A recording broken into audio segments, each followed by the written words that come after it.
Assalamualaikum warahmatullahi wabarakatuh. Selamat datang di channel YouTube Bu Rahma. Apa kabar nih siswa-siswi semuanya? Ibu berharap kita semua diberi kesehatan agar masa pandemi ini berakhir. Dan jangan lupa ya, mengikuti protokol kesehatan. Sebelum pembelajaran dimulai, hari ini kita baca doa dulu ya. Bismillahirrahmanirrahim. Nah, belajar kali ini adalah tematik tema 1, subtema 2, pembelajaran 1, siswa-siswi yang duduk di kelas 4 SD. Muatan pembelajaran kita hari ini adalah bahasa Indonesia, IPA, dan KKN. Yuk, kita simak. Sebelumnya, kamu sudah banyak belajar tentang indahnya keberagaman budaya Indonesia. Sekarang kamu akan belajar tentang menjalin kebersamaan dalam keberagaman agama. Suku, budaya, dan agama yang berbeda tidak menghalangi Udin, Siti, Dayu, Beni, Lani, dan Edo menjalani kebersamaan. Mereka berbagi cerita tentang budaya masing-masing dan saling belajar. Hari-hari mereka penuh keceriaan dalam kebersamaan. Hari ini mereka berkumpul bersama untuk bekerja sama. Yuk kita sama-sama baca teksnya yuk. Bekerja sama dalam keberagaman. Edo dan kelima temannya mendapat tugas untuk melakukan percobaan tentang bunyi. Sepulang sekolah, mereka berkumpul di rumahnya. Setiap orang sudah menyiapkan peralatan yang dibutuhkan. Lani dan Siti membawa beberapa kaleng yang sudah dilubangi. Udin dan Beni membawa benang kasur. Mereka berkumpul di halaman depan rumah. Keenam sekawan siap bekerja sama melakukan percobaan. Percobaan apa ya kira-kira? Yuk dengarkan lagi. Saat percobaan akan dimulai, tiba-tiba terdengar suara azan. Siti dan Udin meminta izin pada teman-temannya untuk melaksanakan sholat.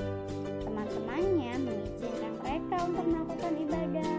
Edo meminjamkan ruangan makannya untuk digunakan Siti dan Udin sholat. Meskipun Edo beragama Katolik, ia tidak keberatan rumahnya dipakai untuk sholat. Beni yang beragama Kristen, Dayu yang beragama Hindu, dan Lani yang beragama Buddha menunggu dengan sabar temannya beribadah. Keenam sahabat selalu menghargai satu dengan yang lain. Tiba saatnya keenam sekawan melakukan percobaan, setiap orang menunjukkan tanggung jawabnya dalam bekerja. Tidak ada satupun di antara mereka yang duduk diam atau memberi perintah saja. Semuanya ikut bagian dalam percobaan. Saat Dayu membutuhkan pertolongan memotong benang, Udin datang membawa gunting. Saat Edo kesulitan menalikan benang di kaleng, Siti ikut membantu. Keenam sahabat bekerja sama dengan semangat.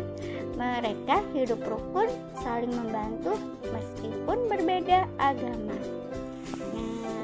Tadi bacaan tentang bekerja sama dalam keberagaman. Nah, sekarang adik-adik dibuat ya paragraf dan tulislah gagasan pokok dalam gagasan pendukung yang pernah Bu Rahma jelaskan. Apa itu paragraf? Apa itu gagasan pokok dan gagasan pendukung? Setelah melakukan percobaan tentang perambatan bunyi, Edo dan sahabatnya juga belajar bersama tentang sumber bunyi. Mereka membaca buku yang menyatakan bahwa telinga bisa mengetahui sumber bunyi. Yuk kita buktikan dengan melakukan percobaan. Nah, ikuti ya langkah-langkahnya. Di manakah bunyi? Tujuannya adalah mengidentifikasi sumber dan tempat bunyi berasal. Alat dan bahannya, alat musik tradisional setempat, misalnya angklung. Langkah kerjanya yang pertama, satu. Duduklah di kursi dan tutup matamu dengan kain.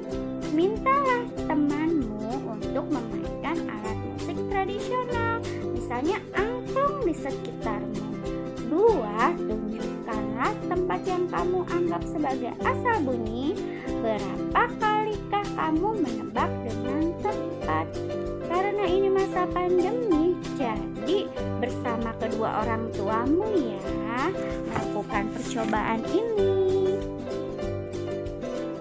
Indra pendengar, telinga, kita wajib bersyukur nih kepada Tuhan Yang Maha Esa, karena telah menciptakan bentuk tubuh yang paling sempurna.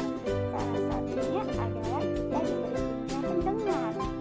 Dengan menggunakan indra ini, kita bisa mendengar berbagai suara seperti kicauan burung, suara air mengalir, dan musik. Apa saja bagian dan fungsi indra pendengar? Hal apa yang perlu kita lakukan untuk merawatnya? Mari kita pelajari lebih jauh.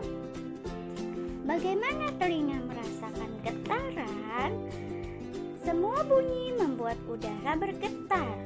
Getaran bunyi mengenai gendang telinga yang berupa selembar kulit tipis. Saat itulah gendang telingamu juga mulai bergetar. Getaran dari gendang telingamu menjadi lebih besar di telinga tengahmu dan diubah menjadi pesan-pesan listrik di telinga dalammu. Apakah kamu pernah mengalami gangguan indera pendengaran? Ceritakan ya. Nah, berikutnya dengan indera pendengar kita dapat mendengar bunyi-bunyi yang berbeda. Keanekaragaman bunyi yang berasal dari tempat ibadah dapat pula loh kita dengarkan. Indonesia terdiri atas beragam agama. Perbedaan yang ada membutuhkan toleransi di antara pemeluknya. Pahamilah teks berikut dan diskusikan isinya dengan orang tuamu di rumah ya. Yuk kita simak bacaan berikut. Belajar dari cerita. Pak Burhan selalu memulai kegiatan di kelas dengan berbagi cerita. Bukan Pak Burhan yang bercerita, tetapi anak-anak di kelas yang bergantian bercerita. Berbagi cerita selalu dinantikan oleh anak-anak. Semua ingin memperoleh kesempatan untuk bercerita. Pagi ini Pak Burhan mengajak anak-anak berbagi cerita seputar hari raya. Sehari sebelum hari Natal, yaitu tanggal 24 Desember, aku dan keluarga berkumpul di rumah Opa, ujar Edo. Di hari itu, Oma pasti memasak makanan spesial yang jarang dimasaknya di hari lain. Papeda juga menjadi makanan spesial yang terhidang di malam Natal. Kami sekeluarga berkumpul hingga larut malam dan mengakhiri malam dengan berdoa. Nah, kalau di hari Natal pada tanggal 25 Desember kami sekeluarga pergi beribadah Natal di gereja.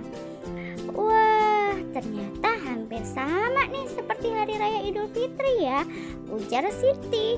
Kami pun di hari Idul Fitri selalu berkumpul dan saling memohon maaf dengan kerabat dan saudara setelah ibadah di masjid, tambahnya.